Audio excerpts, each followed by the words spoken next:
Drench into the colors of the season with my broccoli salad with cranberries and sunflower seeds.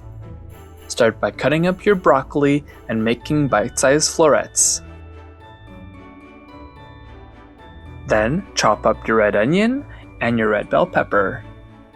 Place your broccoli in a large bowl and then top with your red onion, your craisins, the grated mozzarella, sunflower seeds, red bell pepper.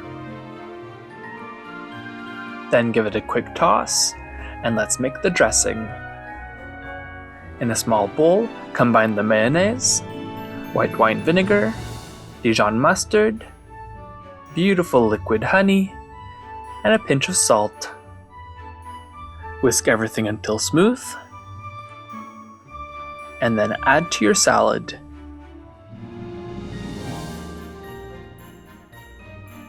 Top with some fresh cranberries if you have, and some more toasted sunflower seeds. This salad is so fresh yet so festive. Thanks for watching. Click on the icon to subscribe to our channel and on the video for more recipes.